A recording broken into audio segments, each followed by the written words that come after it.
afternoon, everyone, and welcome to yet another WAS monthly webinar. The title for our webinar today is Celebrating Women at Every Stage, Sexual Health Across the Lifespan. Why are we celebrating women today?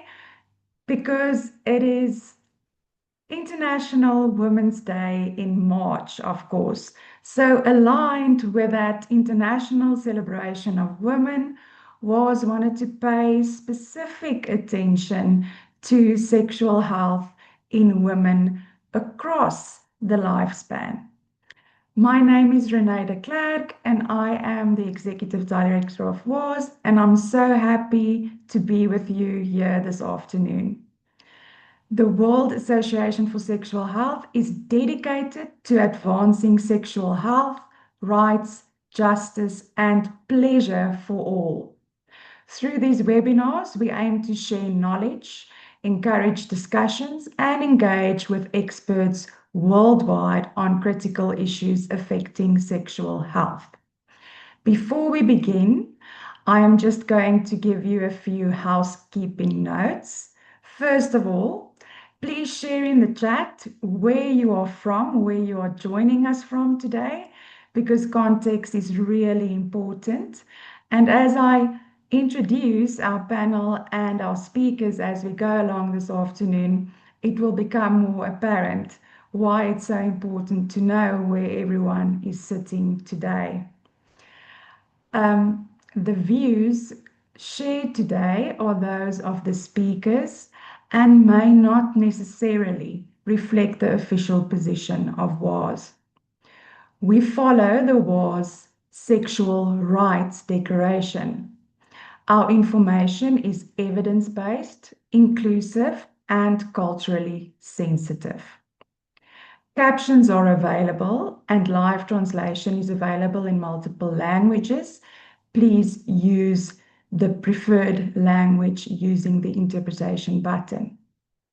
And of course, we encourage your engagement. We want you to ask questions. So please use the Q&A button to type your questions in the Q&A box. We'll try to answer them and as many of them as possible. WAS promotes informed, healthy, and positive sexual behaviors. A recording of this session will be available and shared via the WAS newsletter after the event. And if you are not subscribed to our newsletter yet, please subscribe to our newsletter to make sure that you know what's going on in the world of WAS. Stay connected to us and please consider becoming a WAS member. You can join as an individual member or as an organization. Please mark your calendars for World Sexual Health Day 2026, which is celebrated every year on the 4th of September. We will soon launch the theme for World Sexual Health Day 2026.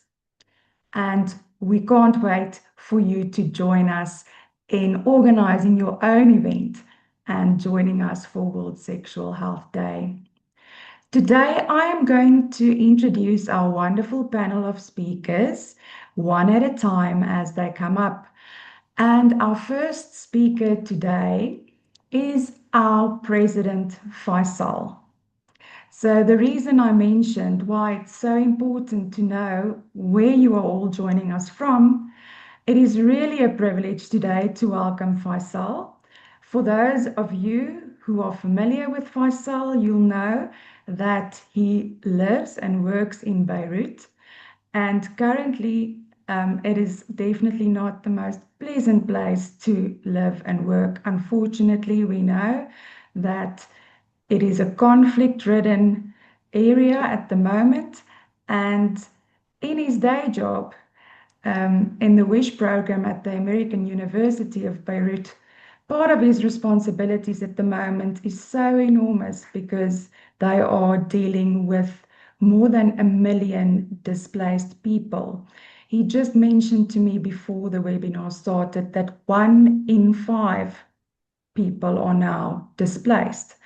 And part of his responsibilities as a gynecologist is to set up mobile clinics to assist so many of those displaced people who still require their normal health treatments. And unfortunately, people continue, fortunately and unfortunately, people continue to have to give labor in these really distressing times. So, just from the whole WARS community again, Faysal, thank you so much Thank you very for much. making it to the webinar.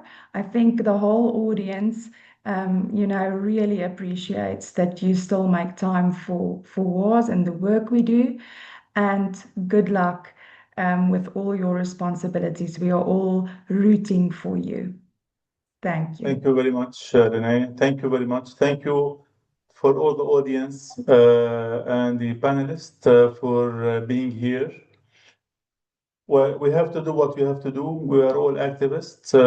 What I'm doing and others are doing are at the core mission and at the core vision and the core values of the World Association of Sexual Health is to protect, to promote the reproductive sexual health of the displaced people, especially women and young girls. This is what we're doing, and this is what we'll continue to do because we believe in it, whether this is in Lebanon, in the Middle East, or any other part. Sure, the same, and you will do the same for all those people in need everywhere. Today, I'll be talking about a related matter, which is the sexual health in the menopausal woman, which is at the core of the life course of women. And this is important because the life course approach is more and more now being really at the heart of all the global discussions and the strategies, whether in WHO, at WAS, or other organization. And when you talk about the life course, it became incomplete if you're not talking about menopause, among other major things in this life course. And sexual health is an important component in this. So I'll mainly be covering the menopause transition across the life course, its impact on sexuality and why it does impact this, and also the preserving and the promoting of sexuality. I have really nothing much to disclose. I'm on the regional advisory board of the Menopause Academy, trying to promote menopause across the Middle East, with the help and support of my friend who is on the panel now, Professor Linda Vignozzi. It's very important to realize first why menopause is such a really specific and important matter. One, because menopause is rare in mammals. As you can imagine, we are the only primate that have menopause that can live beyond menopause. There is now new data on some types of the chimps and also the killer whales. And you can see here that it is rare. You can see these orange lines that showing those mammals that can live beyond the menopause. There is something specific about the biological and the reproductive age. This is the only organ, vital organ, that stops in women, and they continue to be alive. Okay? While all the others, they have their biological age and their reproductive age the same. So there should be something peculiar about this, especially nowadays that 40% of women, they spend their life in the menopause. And that's really something very important, making the number in 2030 to be like around 1.5 to 1.7 billion women who are going to be living in the menopause transition. And this is something very important.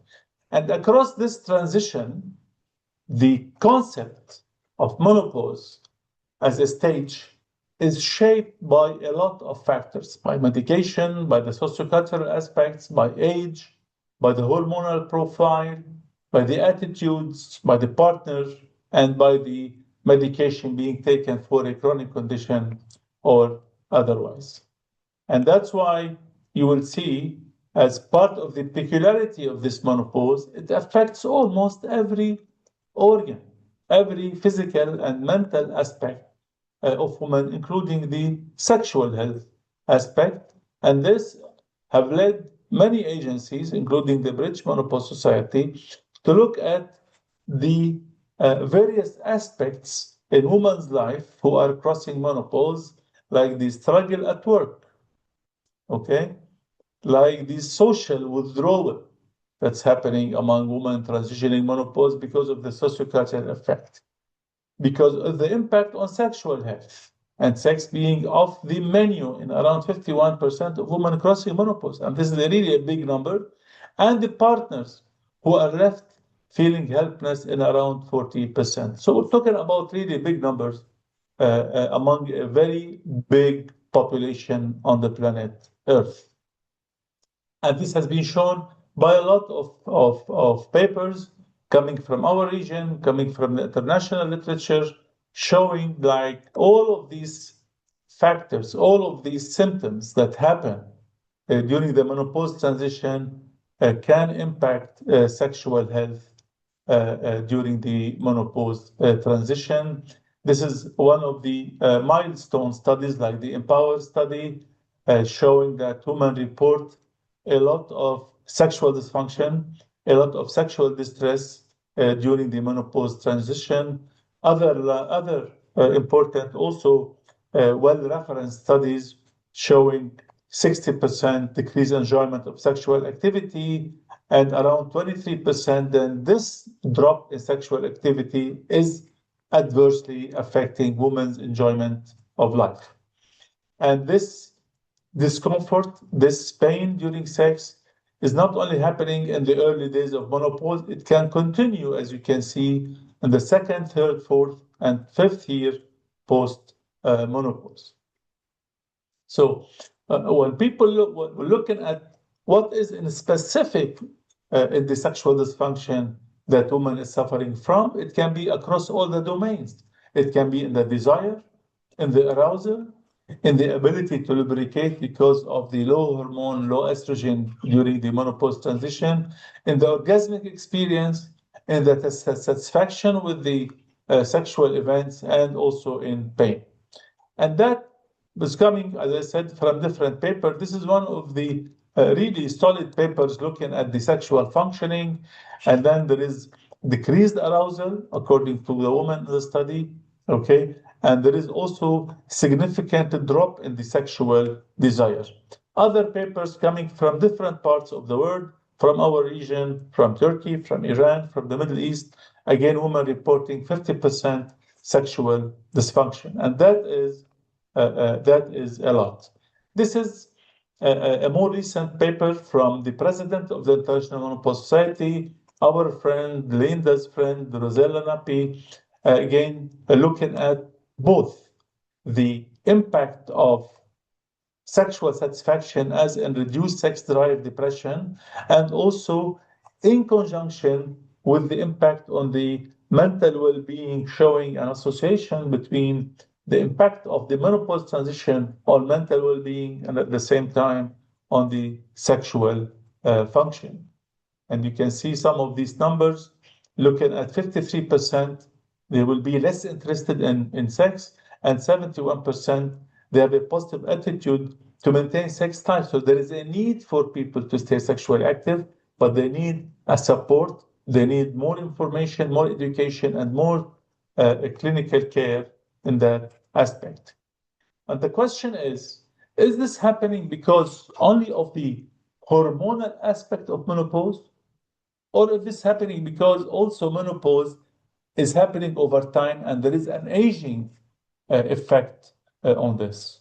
Or it could be both the hormonal and also the aging. This is one of the earlier really good papers looking at what is the cause of these changes that's happening across the menopausal transition. And it was found that sexual responsivity was the only domain of the female sexual function to decline early and continue to decline significantly with both the time, as time passes, the aging, and also the menopause transition. Likewise, partners' problems with sexual performance also increased significantly. So you're not only dealing with the sexual dysfunction of the menopausal woman, but also of the partner, and that is affecting the woman's positive feeling that also have declined significantly over time and during the menopause transition. There is, of course, very major role for the sex steroids that drop and is affected during the menopause transition. And you can see, for example, the estradiol, a major sex hormone in female, when it goes down, it leads to a lot of behavioral, mental, and also structural and genital impact on the life of the woman. And that has led those authors. We have Susan Davis from Australia, a leading researcher on this, looking at androgenic hormones and aging. And she concluded in this interesting review that estradiol deficiency, which is the estrogen that happens, that can lead to the vaginal atrophy and pain during sex, okay? The deficiency with no independent effect of menopause on androgen levels, although aging is associated with lower androgen, but this level of androgen stays in the normal range, and it was not found in this review to be impacting the sexual satisfaction or the sexual function during the menopause transition. There was no link between the female sexual dysfunction and the testosterone level. Another angle discussing this topic is the brain limbic activity in the menopause, which might be related again due to the lower hormone level in this transition. It can impact also sexual arousal, leading to it to dropping of or decrease of the sexual arousal in the brain. As you can see in these functional MRIs, looking at the activity in the menopausal, the brain of the menopausal woman during transition, and how these affecting the desire and arousal. Another interesting paper looking at estrogen and androgens and showing that they both exert a synergistic stimulatory effect on female sexual response. And they argue that the testosterone that is circulating at higher concentration than estradiol during both pre and post menopausal years. So really, the argument is there is a strong role for the hormone that will justify later on the hormonal treatment as compared to other factors alone that are important. And that's why, for example, the trigger of the natural menopause is really in the hormonal, especially in the drop of the estrogen levels. However, what is triggered by age is the androgens, and DHEA, another famous androgen that are secreted by the adrenal glands, and this declines despite a production in the ovary, but this production in the ovary is not able to correct the deficit caused by the aging effect. There are signs and symptoms that you see in women transitioning menopause that are related to drop in the androgen level and affecting all the domains of female sexual function, in addition to mental health like headaches, depression, and insomnia.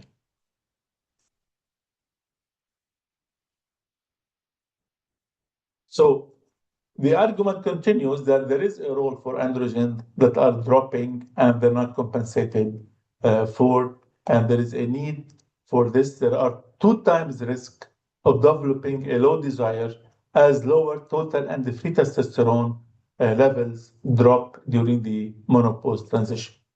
So with this in the background, with the role of hormones, with the role of the brain function and performance during the menopause, with the role of other factors like the sociocultural and the partner and the age, how do we assess this? Definitely, assessment needs of course, a provision of care. Doctors need to be really highly retrained again on the approach to menopause, which is very important.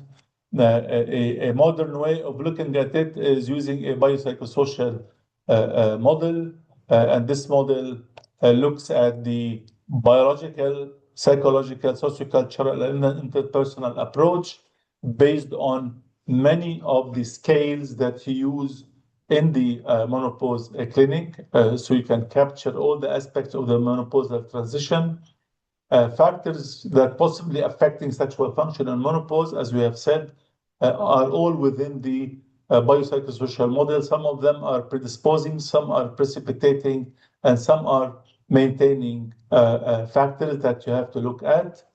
Again, within the biopsychosocial model, these are the predisposing factors, can be biological, can be also contextual. Same thing for the precipitating factors like age, like relationship, like stressors, and same thing for the maintaining factors that are related to self-esteem, confidence, lack of access to care, and interpersonal conflicts. Another important thing to consider in the assessment of the menopause is the genitourinary syndrome of menopause that have a lot of impact on the urinary system, on the genital structure and physiology, and also on the sexual response related to this. I will finish by really advising everyone to read this beautiful article by my friend Linda and colleagues and Elisa Mazzaroli, who are very close friends of the World Association of Sexual Health, and of course the paper by the Emanuele Giannini and Rosella Nappi on the couple pose, talking about the treatment of dysfunction during menopause transition that's not only posing on menses, but also posing on the couple's life and other aspects. And again, using the biopsychosocial model, the paper invites us to take a thorough history during the clinical encounter, to look at the psychological dimension and to have another deep history and deep look into this, and assess the socio-cultural aspects like the social support, access to care, gender equality issues, and also to look at the relational aspects within the couple and the quality of the relation. And then there are 4 levels of intervention that can start with education, counseling, non-pharmacologic therapy, non-hormonal local treatment, and then going for local hormonal treatment and oral systemic therapy. And most of these treatments have shown really a positive impact on the woman's life. So the most important thing is to position menopause strongly across the life course, understand all the factors that shape and reshape women's experiences, and be able to provide for those women an access to quality services that have levels of psychoeducation, counseling, and pharmacologic, non-pharmacologic treatment. And I thank you very much. This is where I am now. I'm in this building, and I salute you all. And that's our WISH program that are now busy helping with the displaced people, as Renee said. Thank you again for being with us. Thank you for the panelists. And I'll be able to stay for a bit, but I might leave at any time. So you have to excuse me. Thank you very much. Thank you so much, Faysal, for that extremely interesting presentation. You already have a question in the Q&A box, which I will give to you now. I just want to say that I really hope that I won't become part of the statistics one day. I definitely don't want to be part of the 51% that you mentioned. But luckily, being surrounded by wonderful doctors like yourself and one of our other speakers, Elna, I know that I am in very good hands, and hopefully I won't become part of the statistics. So the first question to you is from Sabrina in Mauritius. She's asking, why is the prescription of testosterone of women still problematic? Well, Lena, for the question, in many places it is not approved. In the US, there is no FDA approval. It's used off-label because in Europe, for example, I'm sure Linda will be talking about this. There is in many places that testosterone is being prescribed. I know from Elna in South Africa. I think, Sabrina, the question is related to one, there is no yet a close, solid link between the menopause transition and the role of the androgens. Because if you measure androgens during menopause transition, they're still going to be in the normal range. Okay. And there is also a fear of abuse of prescribing this in the perimenopause or just before menopause. And the third thing has to do with the side effects. That has to do with the abuse of this, and then the side effects that can result, that can impact liver, and that can impact all the androgenic manifestation, from acne to excessive hair to other issues, to hyperlipidemia that can happen. So all these matters, but basically the lack of the solid evidence for a link is really putting some countries, some agencies to wait or in hesitation of going ahead and approving the use of testosterone. Thank you, Faisal. Another question is just for you, whether people may have your slides. So people are requesting for you to share your slides. I don't know if that is possible or if you have copyright on it. I promise to share a copy. I'll make a copy for sharing, definitely. Yes. Oh, thank you so So much there for are being multiple so levels of generous. this, so I have to make it, I use a lot of animation. So I will make one to share. Thank you. Just another question that just came in. What role do non-hormonal interventions play in preserving sexual health during menopause, and how do they compare to hormonal approaches? And that is a question from Leah. How the non-hormones compares to hormones approach? That's the question. How non-hormonal compared to hormonal? Yeah. Yeah. Well, again, this is based on the new philosophy of personalized care in menopause. So you have this wide range of symptoms that can be moderate or severe that women can come up with. Some women, they pass menopause without any complaint. They're not bothered. Some of them are bothered. So you have to really deal with what's bothering women and take this very seriously and deal with it. So if you're talking about certain aspects that are very common, which is the vasomotor symptoms and the hot flashes, there are a lot of non-hormonal, a good treatment for this. If you're talking about the sexual health resulting from the domain of pain, then there is a lot of non-hormonal that can work. If you're talking about it, the domain of desire, again, there is this famous flibanserin that have shown really impact on the issue of desire, or Valizi, the new one, and these act on the receptors, serotonin and dopamine receptors in the brain. So it depends what exactly are you addressing. The hormonal one can work very well, the non-hormonal can work very well. But then if you're thinking about the oral treatment of estrogen progestin, this again has been shown to be very effective if you are aiming to really address all the aspects around menopausal transition that are bothering and affecting women. So the good thing is we have a wide array of options that you can use, and most of them have been approved. Most of them have a lot of evidence in phase 2, phase 3 trials that are really very effective. In places, the non-hormonal can work very well. In other situations, you need the hormonal in order to reduce or eliminate suffering of women in this stage.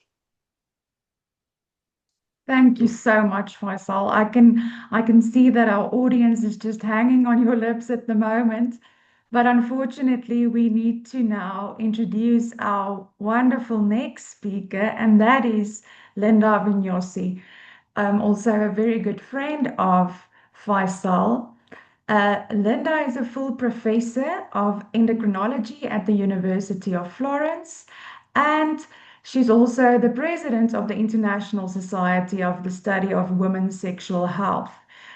We talk about ISSWSH. And she's Just also, immediate past president. thank you for Just the that immediate correction. president. Thank you, Linda.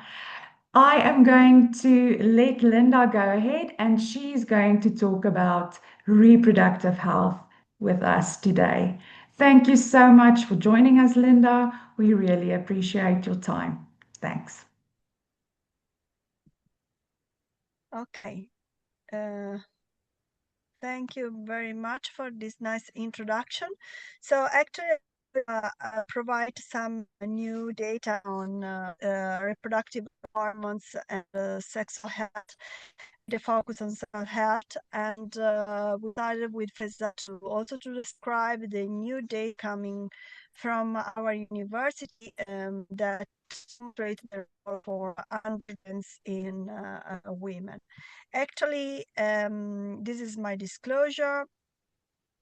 This is also my very important knowledge of all the staff that work with me in at University of Florence and provide any efforts to try to break these paradigms. So we are changing the story of women health because we are understanding that it's not true that men are made of testosterone and female are made only by estrogen, but we are actually demonstrating a very important roles for androgens in women. So androgens are important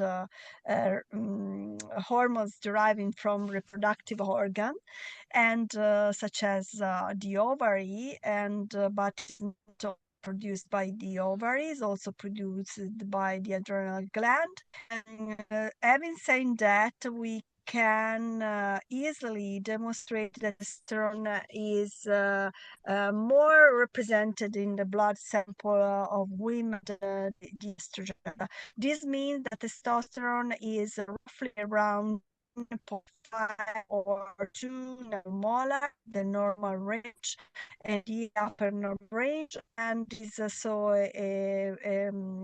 dramatically higher than what we of from estradiol level, since estradiol is reach this level only during ovulation, and this means that testosterone is roughly higher during the months to the of estrogen. And indeed, which are the roles for testosterone in women? Actually, we are demonstrating testosterone as a pivotal role, a very role in shaping the brain. And this shaping starts during adolescence. So during adolescence, we are always concerned about the development of genital and also the secondary sexual characteristics. Actually, we always forget that during adolescence, during puberty, one of the most important organs that are developing is the brain. Brain in a female adolescent start to grow and remodels in some way, and this remodeling is different in men and in women. Actually, in boys, we have a most development of all the brain area dedicated to visual spatial This development is under testosterone regulation, while in girls we observe athleticism again under testosterone regulation. We observe an increase of all the prefrontal cortex, the cortex of the brain cortex regions that are more dedicated to language, regulation of sensation seeking, risk taking, aggression. So of female are more regulatory than the male one. And this is one of the reasons why the pediatrician or neuropsychiatrist of the childhood think that male boys are more frail and more prone to have risky behaviors during adolescence as compared to girls that are more so that before boys start to development of different dedicated to modulation of aggression and also impulsivity. So this means that the brain of female subject is more regulatory and in some way more inhibitory. This is why we could observe the higher order cognitive brain area playing a pivotal role in sexual health. And indeed, this connection between the limbic system, which is more dedicated to emotional process, to be modulated in some way by the higher order cognitive brain areas, such as the prefrontal cortex. This connection starts during puberty and is maintained also during adulthood.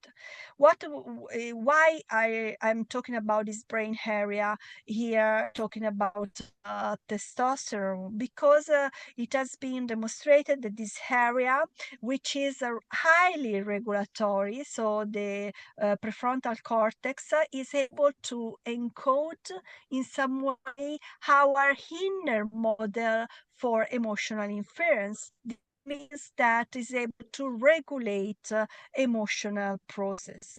And it means that it's also able to inhibit the emotional process in some way. And this is why when we have a more pronounced activity of the prefrontal cortex, we have a regulation of desire, which instead emerge when this prefrontal cortex start to a little bit slow down its activity. And so having said that, we can conclude that desire is the integration between the external inputs that are in some way and driven by the limbic system to some internal ones, and then this integration is regulated by the prefrontal cortex, and then finally the desire can emerge. And we demonstrate that testosterone is actively regulating the emergence of desire. So this is a meta-analysis showing that the lower testosterone level is associated to increased sexual dysfunction in both premenopausal and postmenopausal women. Total testosterone level is more linked to desire domain defect. So this means that testosterone is actually modulating in more tight way desire domain. And testosterone is acting in the brain. These are data coming from our showing that testosterone is able to modulate by acting toward androgen receptor the brain area. So testosterone is not converted into estradiol, exerting a modulation of desire, but is a direct activity of testosterone on the brain by acting on androgen receptor. So is a pure androgenic effect modulating sexual desire. And indeed, this very important meta-analysis by Susan Davis demonstrated that testosterone is able to modulate, testosterone therapy is able to improve sexual desire domain with any significant adverse effect when used in a proper way. And we actually move forward in this thinking and try to disentangle the role of testosterone in the brain and on sexual desire. And we will say that testosterone was mainly able to modulate the excitatory pathway. Indeed, if we think that sexual stimulation can induce sexual desire in this dual mode by reducing inhibition and improving excitation, and this the higher activity of the excitatory pathway is that one linked to sexual desire. We demonstrated that it has been demonstrated also that testosterone is actually able to reduce amygdala orbitofrontal cortex coupling. So this means that amygdala, which is the limbic system, the emotional brain, is able to have a more pronounced activity whenever testosterone because testosterone is able to in some way disconnect and decouple the amygdala from the orbitofrontal prefrontal cortex. This study made in premenopausal women with a very study revealing this effect. Then it has been also demonstrated that all women that high testosterone women perceived angry faces as less threatening, suggesting that testosterone might mitigate fear responses, so be more prone to have social interactions. And testosterone administration women also mitigate fear response. So this means that testosterone can exert this effect to be more socially active. And indeed, in this study coming from our university, we demonstrate that the lower the testosterone level, the sexual excitatory pathway was there, and the lower the level of excitatory pathway, the higher the response to testosterone treatment through sexual desire. So this means it could have in some way the possibility also to which is right patient have the highest improvement of the sexual desire by using testosterone treatment. So in some way tailoring the testosterone treatment or sexual desire treatment in women. And testosterone is also an important hormone only in the brain, but is modulating in some way reproduction and sexual health by acting in the receptors in the clitoris and the vulvovaginal tissue, which are full of androgen receptors. And in the clitoris is very similar to penis. They share exactly the same molecular mechanism that are the relaxant pathway and modulated contractile pathway in this vascular district. And this means we have exactly the same molecular mechanism that could be regulated by testosterone as we observe in the male counterpart. So indeed, we demonstrated that also the clitoris is modulated all the nitric oxide pathway, which is important for having increased vasocongestion in the genitals, could be improved by testosterone administration. So testosterone is acting in this very important relaxant pathway. These were animal studies. We also perform as demonstrated that systemic transdermal testosterone in women is able to improve, to increase the peak systolic velocity of clitoral artery as measured by the color Doppler ultrasound of the clitoral artery. After 6 months of treatment, we observed such an improvement. So it was a small observational prospective pilot study which support our view that testosterone is able to act in the genitals. Then we have also the vagina, which is very importantly regulated by testosterone, not only the clitoris, and we demonstrate that testosterone is produced by vaginal tissue. So vaginal tissue is an endocrine organ which is able to convert DHEA coming from the blood and coming from reproductive glands, for example, the ovary, but also the adrenal gland, and reaching the vagina is able to be converted by the enzyme present in the vagina into testosterone and DHT. And indeed, this means that testosterone in vagina, we perform a lot of studies and we publish a lot demonstrating that testosterone has a biological role in vagina. So vagina is able to produce its own androgens because they need androgens to maintain relaxant contractile capacity, but also to modulate inflammation in the vagina and also to modulate pain. So our last research demonstrated that testosterone and androgens are able to reduce the activity of pain receptor in the vagina. So actually we are demonstrating that testosterone has a biological role, a physiological role in genitals in women, and not only in the brain, but also in the genitals. And it's the physiology. So this means that ovary, which is a reproductive hormone, is important to continue to produce testosterone during a lot of years during women's life. And so we should be aware that most probably we have to study more and more the effect of androgens in the physiological level.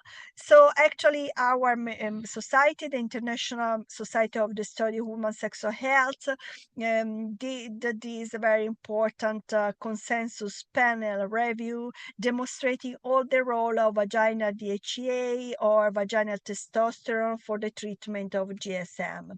So actually our studies revealed the role of androgens in women and mainly testosterone. So we are writing a new and a great piece of women's physiology, which is completely new because for a lot of years we only study the effect of estrogen and progesterone in women, and we destroy the narrow view that menopause is the only matter in women. We have a very important hormonal alteration that could occur during the woman's life, and we open to new fields of investigation because we have to be honest, we do not know all the effect of this hormone in women, so we should study more and more to have and to open new and future therapeutic application for testosterone in women. So thank you very much for inviting me here, and I'm open to questions. Thank you. So the rest of the questions we will take at the end of the session, if that is still okay with you. Now I will introduce. I have to turn back to another congress here in Florence, so it was why I was a little bit in delay. So if you want, I can respond to you now. I'm just going to quickly check yes, there is a specific question for you, if you would like to answer that. Can testosterone administration be the treatment type for clients, especially with breast cancer? So actually, we are not in this phase because testosterone is actually always in different organs converted to estradiol. So we need to be very cautious in the treatment with testosterone because we need to always have in mind that it can be converted to estradiol. So if a woman has a contraindication to have estrogen treatment, cannot also have testosterone treatment for this reason. But actually, if we consider that testosterone could be provided in women with aromatase and aromatase inhibitor treatment for breast cancer, there are some clinical trials demonstrating that there are much benefits in these women in terms of sexual function, but there are more trials, so we need to investigate more. Thank you. Thank you so much, Linda, and thank you for joining us. We understand how busy you are and that you might have to leave now, but we appreciate, and I can just see from everybody that they would really also like to have your slides if you are willing to share that. We'll really appreciate it. Thank you. I am Thank you now so going to much. move. Thank you. I'm now going to move on to our next speaker, my dear friend Elna Rudolph. She's also our immediate past president in WAS, so everybody knows Elna, who's here today. She is not only the immediate past president of WAS, but she's also the clinical head of My Sexual Health and a director of the African Institute for Sexual and Gender Health. Um, Please, Alma. Alma is going to speak to us about infertility today. Thank you. Thank you very much, Renee. I am here today not only as a clinician and as the past president of this organization, but certainly also as a person with lived experience. And I think that is why I was asked to do this presentation. I'm not a fertility specialist, but in sexual health, you work with fertility and infertility all the time. Personally, I have undergone 10 fertility treatments, and I stand here as one of the fortunate ones. I do have 2 children, but that is not everybody's story. And that is why infertility is not only a medical condition, it is a matter of rights, justice, and dignity. So the WHO recently published this wonderful guideline on infertility, and I can really encourage everybody on this webinar to download it. After my talk, I will share the specific link to it. It's free to download. I think it's an excellent training tool. I think every single healthcare provider on this planet should see this, should read this, and to make it their own. It's very practical, and it talks about prevention, diagnosis, and treatment, and then also alludes to the rights and the justice issues. And of course, WAS is here to bring the sexual into that. There is no, you cannot leave sexual out of the sexual and reproductive health and rights. So infertility is commonly defined. There are a few different definitions, but the inability to conceive after 1 year. And it affects 1 in 6 people. It's not rare, it's not a niche, and it's a global public health issue that affects people from all populations all over the globe. And today's webinar is a female sexual health webinar, but there are also a lot of fertility cases that's caused mainly just by the males, and some by both males and females, and resulting in up to 45% of infertility cases having men involved in it. And it plays a big role in how we see fertility and infertility and the childless couple globally, because much of the stigma certainly still comes down to the women. It is more than biology. It is really an issue of grief and stigma and relationship stain and tremendous financial burden, to the point that the deep urge of a person to have a child can cause complete financial ruin that can put that family into serious trouble, affect their family's health in general and their livelihood. So therefore, there's a big onus on governments to assist with this kind of treatment. And the grief that goes with this goes without recognition, and the psychological support that's necessary for a person or a couple that goes through infertility is complicated, believe me, because you as the infertile person don't always know what's the correct way for people to react to you. Should they show pity? Should they show interest? Should they just ignore the fact? I always said that falling pregnant is like falling in love to many people. It just happens so easily and spontaneously. But for those of us who didn't fall pregnant easily, it's just like normal falling. It's painful, seriously painful. And sometimes there's no visible wound, and sometimes it's just this gaping, festering wound. And it is complicated to support people through that as well. So I asked AI, to generate a slide for me as the presentation, and then it came up with this thing, and I thought, oh my goodness, no, that's way too sad. But that's the reality of infertility. That deep sadness, that absolute loss of hope, is something that often accompanies our patients. So actually, fertility is a right. It's not only a personal ideal. If you look at the World Association for Sexual Health's Declaration on Sexual Rights, it states that every person has the right to decide whether and when to have children, to found a family, and to access the means to do so. So when infertility care is inaccessible, this becomes a violation of fundamental sexual and reproductive health and rights.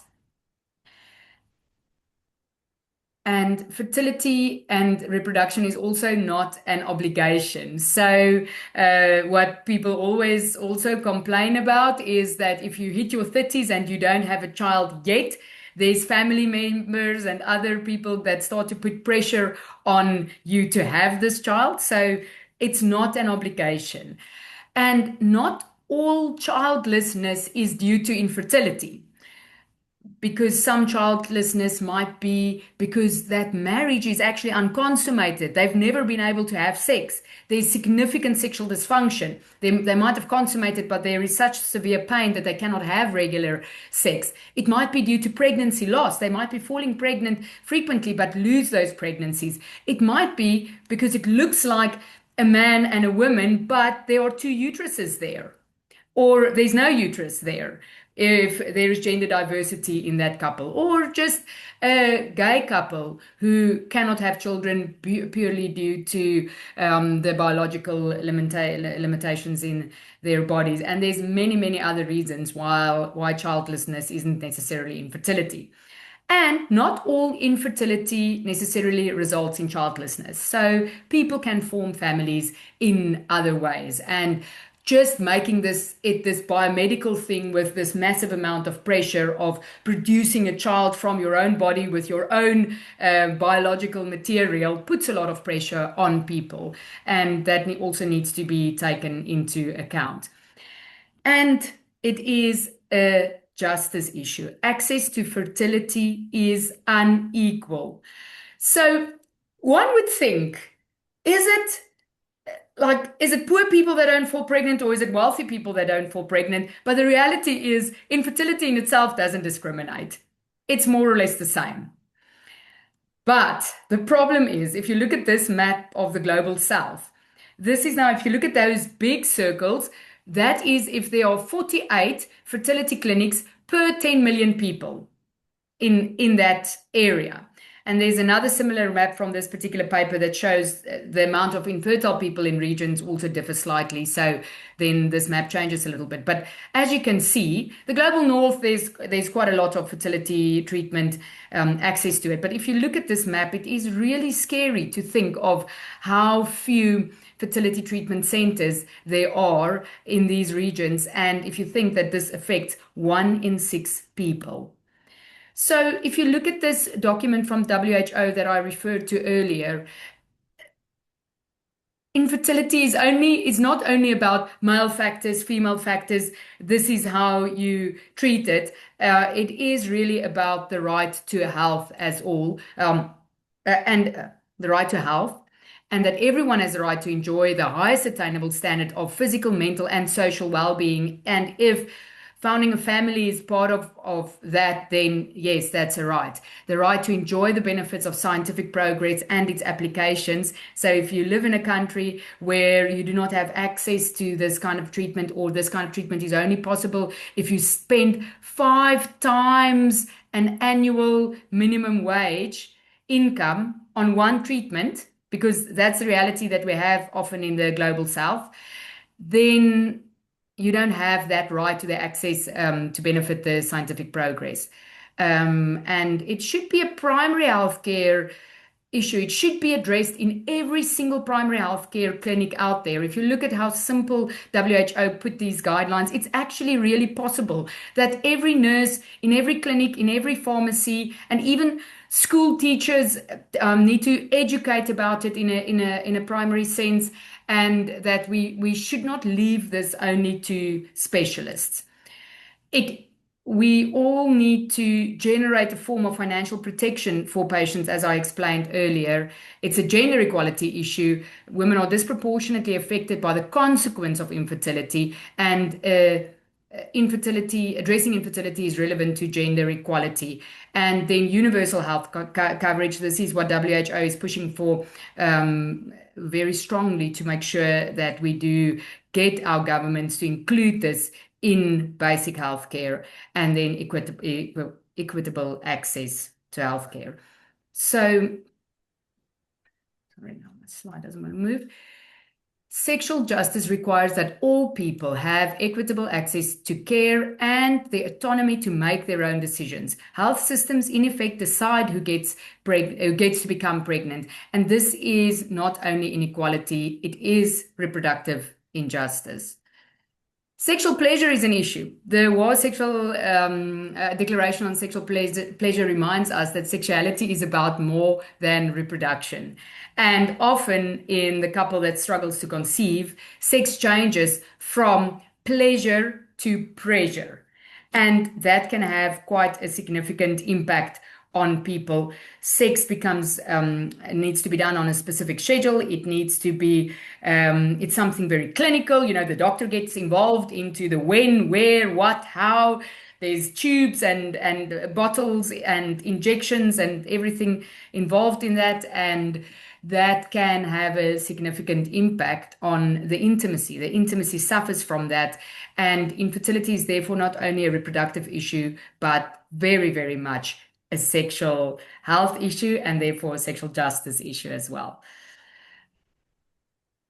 So if you look at the WHO principles of this care, this is now a super condensed version of those principles, but it is that it should be person-centered, that there should be equity and access, should be evidence-based treatments. People are also super vulnerable to the marketing of all kinds of shenanigans when it comes to fertility treatment, because people are so desperate to have children. They fall prey to non-evidence-based treatments that's often marketed directly to them, and then also the psychological support. Now, if you look at this slide, it does not look like this is something that can be addressed by just a primary care provider, but actually, if we take an hour and we sit primary care providers down in a group and we teach them how to follow this slide, it is super easy. And many of these things can be done in primary care. The basic counseling, the lifestyle advice, as well as the primary blood tests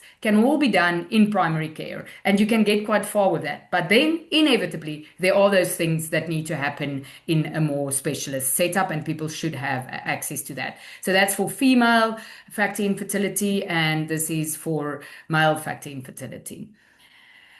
So if we look at a positive sexology perspective at infertility, we have to keep on acknowledging that sexuality is not just reproduction, and that intimacy can be preserved, and that pleasure remains possible, and that identity is not defined by fertility, and that there are diverse pathways to meaning and to family.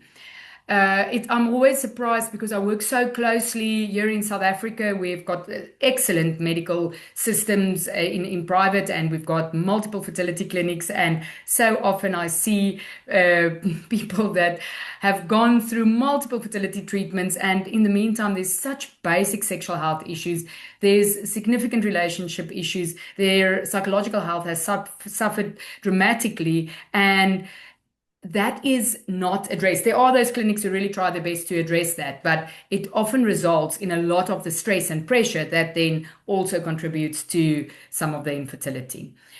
It's very important that we, of course, have to have LGBTQIA friendly options and inclusive fertility care for all. Of course, in countries where we do not have the legislation in place that makes it possible for people to freely express their sexual orientation or their gender identity, of course, they won't have access to fertility care then, and that is something that WAS strongly opposes and that we will continue to support WHO and our other partners to fight for. And then prevention and early intervention, that is, the reality is if you look at that map of the Global South, this is almost the only place where we will be able to focus attention on. Our attention needs to be focused at the prevention of STIs, at the lifestyle factors that can affect fertility, and fertility awareness and early referral, because there are just a few things that happen now. People are having their careers first, and then they only desire fertility later. And if there's education about the declining fertility with age, people might, and if there's support from governments and from institutions to encourage women to exit their careers, have their children, and easily then integrate back into those careers, we will have less infertility later in life. I was very surprised when at FIGO late last year, there is also on the other side a massive worry about the fact that people are having fewer children, that people are actually encouraging fertility. The problems in different areas in the world are different, but the education remains very important. So the reality is that there's limited access to treatment, there's massive cost barriers, there's geographical inequity, and biology limits some, but systems limit many more. So I will share with you my story of my 10 treatments and 2 children, but I'm going to have to keep it very clinical because otherwise it always makes me cry. So I remember very clearly the trying to have a baby. I'm a doctor, and I thought I'm first going to specialize, and then I'm going to have my children, and then just all of a sudden my husband and I decided, oh no, let's just have children now. And you start trying, and that first time that you're not pregnant when you were trying at the right time, that was actually the worst time for me. And then after that, it happened hundreds of times over many years that you hope and you feel that you've done absolutely everything right, and it still didn't happen. And you start with the most basic treatments, the affordable ones, and then later on you take the money that was at that time, even what a junior doctor was earning in South Africa for a year, the fertility treatment was costing more or less what a doctor earns in a year if you go for the in vitro fertilizations and that, junior doctors in South Africa. So, and then not to mention the cost of all of this emotional investment in this, and the guilt and the shame for not meeting the expectations. And I realized eventually that this also became my sexual justice issue, because in the process, I did lose my husband. And I ended up donating some of the embryos that I had with my first husband, and then married a husband that you see on the screen here now that's older. And right from the start, they said to us, no, it's impossible. You cannot for pregnant, and we will need to go for ICSI immediately, and then many surgeries, many surgeries later. I had these two beautiful daughters naturally. I speak here on behalf or from the deep privilege that I've had to be able to access the treatments, but also then to have these children. And on behalf of all of those who have done everything right and for whom it's not working. Okay, there I get to the cry part, but more so for those who cannot even dream of the treatments, who live in an area where it's not even possible to dream of the treatment. So that's what WAS is here for. Okay, so it must change. We must change access. We must change awareness. We must change equity because everyone deserves a chance. Thank you. Sure. Now I'm almost also crying, so let's just and unfortunately there is so much to cry about in the world at the moment. And now I'm going to introduce our lovely young speaker. So let me just quickly share how Liubov came across our path. Her colleague actually spoke in one of our previous webinars, and we were so impressed by their engagement that we wanted to bring them onto one of our webinars again. But unfortunately, her colleague could not come today, but then sent to us beautiful Liubov, who's joining us today from Teenergizer. I'm going to just read you her introduction or her profile actually. She's a young activist and training and youth internship coordinator at a charitable organization, Union of Adolescents and Youth, and also Teenergizer. So since 2021, Liubov has been actively engaged in civic volunteering with Teenergizers, serving as her entry point into this field. And over the years, she has grown from an adolescent activist into a young professional and an integral member of the Teenergizer team. Liubov works directly with adolescents and young people and has extensive experience in delivering sexual and reproductive health training for diverse youth audiences, both online and offline. Within her role at Teenergizer, she has coordinated more than 550 training sessions on mental health, sexual and reproductive health, and HIV, reaching over 11,500 adolescents and young people across Ukraine.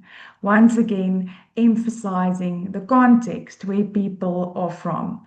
And I was so astonished that, even within your very difficult circumstances, also coming from a conflict-ridden area, you still do this wonderful work, just as Faysal. And on that note, I would also like to remind our audience of the WAS statement on sexual rights in times of war.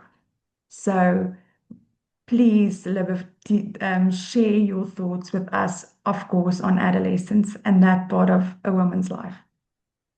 Okay, thank you so much. I'm almost crying right now. Yeah. My name is Liubov, and I represent Teenergizer, a youth-led organization working with adolescents across Ukraine. We are from Ukraine, and thank you for mentioning our full-scale war right now, because it's different and hard times for us, and thank you so much for it. Okay, so for millions of young people, sexual health is not a choice, it's a question they are left alone with no answers, sometimes no support at all, and no spaces where you can talk safely about it. So this is why our work here exists. We have been working since the year 2015 with young people, And everything we do is created by young people for young people, and it is very important. This matters because we are not speaking about youth, we are youth by ourselves, and we can know what we need from within the same realities. Here is our Yana Panfilova, our founder, yeah. And for many teenagers, Teenergizer become not just an ordinary organization, it becomes a safe space where you can talk about anything, and often the first place where they can ask questions safely without any fear or some kind of shame. And our first direction that every month up to 5,000 young people reach out to us to have this psychological help from our peer-to-peer consultants. Now in our team, there are almost 300 students psychologists, and they help our youth, our teenagers to deal with this harsh reality. After the year 2022, this number has increased, obviously, and because in crisis, the need for support does not decrease, it grows. And so we work, and each month we help up to 5,000 young people. And yeah, that's our work. And young people comes with different concerns, mental health, relationships, identity, but very often sexual health. And these topics are deeply connected, not just separated from each other. Our second direction is to connect and unite the youth, and we work also in Ukraine. We are from Ukraine, and also we have our teams in Kyrgyzstan, Kazakhstan, and Tajikistan, and we have internships there, so young people can join us and create these safe spaces with us. Our work is peer-to-peer. Trust comes from shared experience, and we have these trainings. You can join them and know everything about mental health, about HIV, about sexual health, and we create these safe spaces also for teenagers living with HIV, where they can meet, support each other, and have this support where that they cannot have anywhere else. And today in our team, there are almost 430 active teenagers that help us. It's our consultants, our activists, and young people who want these changes to come in Ukraine. And another numbers. So far, we have conducted over 796 trainings, and now this number is even higher. We provided these trainings to 25,300 teenagers, and now this number is even higher, and more than 4,000 teenagers they take places in our different events like Vilvechirka, where they can speak about HIV, about prevention, and test themselves.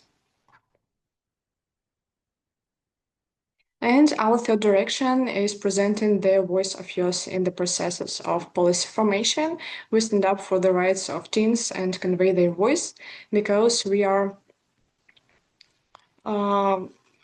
part of key initiatives and coalitions at the different levels, and it is very important. So maybe if some of you can support us, we would love to have this support from you. Okay, and now I want to focus on sexual and reproductive health literacy and what we actually observe in our practice. So more numbers here. We have different internships, and almost, not 100%, but more than 99% of applications came from girls in schools and formal educational systems. Participation is usually a balance between girls and boys, but it's only because these events are they need to be there. But if we have trainings in open access workshops, almost 80 and more % are girls. And yes, here is your researchers. So here is the key insight that girls tend to actively seek knowledge, but boys do it less voluntarily. We also have different trainings in rural areas, so our activists work not only in like big cities, but also in villages and small communities. And here we deal with more different barriers and different challenges. For example, strong social visibility that everyone knows everyone, strong influence of religion, and fear of judgment from parents and the community. And as a result, teenagers often feel embarrassed to ask questions about important topics, for example, sexual health, avoid open discussions about sexual health, and have lower awareness of contraception. And here is some not so good evidence of it. Even in schools, we face different barriers. For example, some schools require us to separate sessions for girls and boys, and it's I think you can know that it's bad because it's create this barrier and stigma and this shame.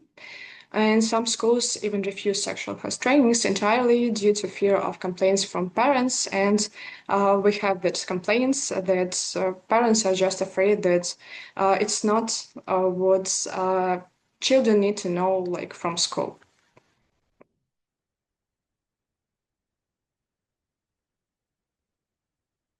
Also, many teenagers arrive at our trainings already having some information, but mostly this information came from social media, internet, TV series, and worst of all, pornography, and some kind of like peer discussions. And these sources often romanticizes aggressive behavior, even different unequal power dynamics in relationship, where pressure or dominance or even violence is something normal.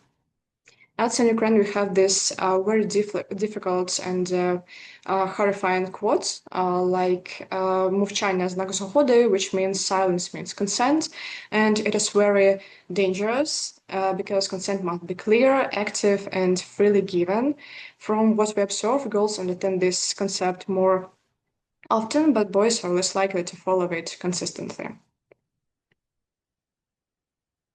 And also on our trainings, we address this directly. We teach consent culture, we correct this misinformation, and also we create inclusive spaces, including for LGBTQ communities, for young people and allies.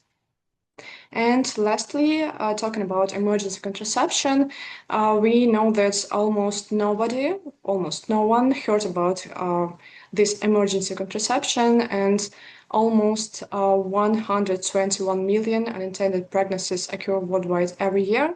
So if like more people and girls in particular know about this emergency contraception, this could be prevented. And I would like you to stay in touch with us. Maybe you can join our social medias. We talk about different cases, different topics that young people find interesting and most of all important.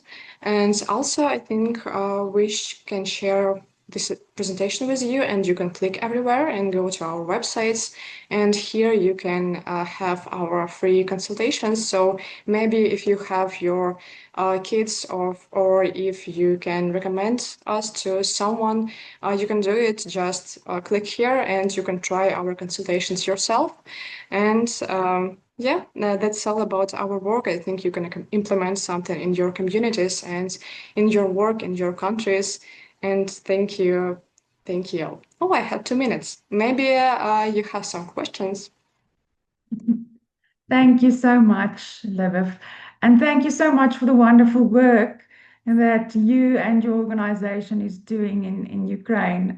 It's really so amazing what you are achieving. I am going to go to questions now. So let's see. I know that there was still a question actually to Faysal, but Elna, I thought perhaps you would be able to address this question, and that is whether you can talk a bit about variations of sex development and how treatments need to be adjusted to their conditions. That was the question that was posed to Faysal. Then there was also, okay. Yeah, I assume that that refers to specifically in menopause. So that the variations in sex development, there's many, many different ones. And I don't know how much data there is on that. I think what we do in clinical practice is that we address a person's hormonal needs when they are very young already. And that when you work in a system where you have to terminate hormonal therapy at a certain age due to the guidelines in that system, these people often end up having their hormones terminated. But in at the age of 50, at the age of 60 or something like that. But we because we see the same in gender diverse populations as well, that in some guidelines that make people stop hormones at certain age when there would be natural cessation of hormones. But I think that's a rights issue. I think that people have the right to remain on their chosen hormones until a very late age, so as long as they want, basically. So that is what I would hope happens to people in practice. Thank you, Elna. And then the following questions actually about, I know a few people commented in the chat box as well about the vaginal dosage of testosterone. There were questions about that. And can you comment on that, please? Yeah, so it depends on what you have available. If you have a registered product for females available in your country, if you are one of the lucky few, like in Australia, then you use the registered product.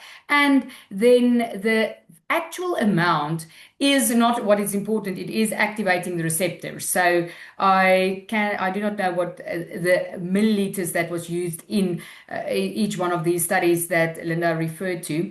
But typically what you will have is either 0.5% or 1% commercially available, or then compounded.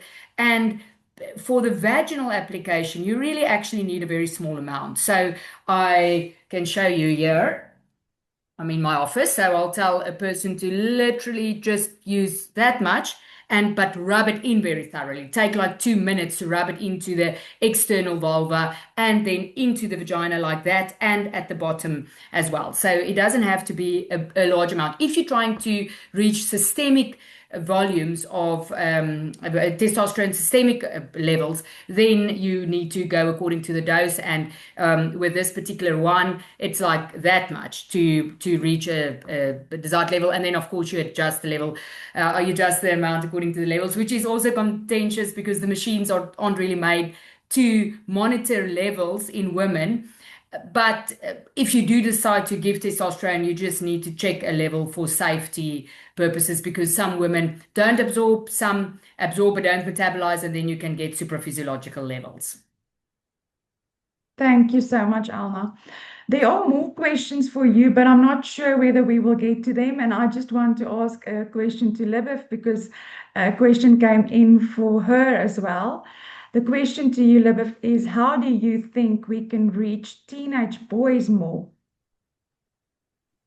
Oh, it's a very hard question, to be honest, because we are trying to do it ourselves, and we try to make our content more relevant for boys. So use more topic that interesting for them, and also use more just like boys' faces on our social medias. And also the best way, like for now, for us to reach out to boys is to go directly into schools, into different studying programs where we can find these boys, and like this we can reach to them, because sometimes we can see that they know that it's important, like these topics, but sometimes they can just make some jokes about it, and like they understand maybe deeply in themselves, but like in reality, sometimes they just make jokes and make fun of it. And it's very important because girls, like sexual health, it's not only important for women, it is also very important. It's not just need for a woman, but for a boy either. And yeah, so schools for now is the best option for us and for you, I think so. Thank you. Elna, I think we can squeeze in one last question. Does infertility treatment impact the timeline of menopause? I think that we have some evidence on that. And as I said, I'm not a fertility specialist, but it also, of course, depends on what the intervention was that you received. The ovarian drilling versus just doing insemination that actually didn't contain any hormones will have a difference. And what we do see is that there is if people who are hormonally more sensitive do also tend to have more symptoms when they go into menopause. So if you reacted quite poorly to the hormones that you received in your fertility treatment, then there's a little bit of a bigger risk of having more significant symptoms when you enter into menopause. Surgical procedures also, but it's not dramatic. And we always have to just individualize care. We're not going to put any woman just under the same blanket. And if a woman starts to develop symptoms that look like menopause, we have to have a more of a supportive and a high index of suspicion for that, and not only react to when their menstruation stops, because many women who go into menopause do not menstruate anymore for various reasons. So we do no longer just use menstruation as a way to diagnose menopause. Of course. Yes, thank you so much. And thanks today to all our wonderful panelists. I think this was such a wonderful webinar. I mean, I enjoyed it so much. And I think for all women and celebrating International Women's Day this month, celebrating women, I love the fact that we are sharing information with each other, we are learning with each other, that peers are teaching peers in organizations like Teenergizer. And of course, the purpose of WAS is to be the home for professionals to make sure that people get quality care in their sexual health and rights journey. Thank you for joining us, everyone, and we will see you next month. Goodbye.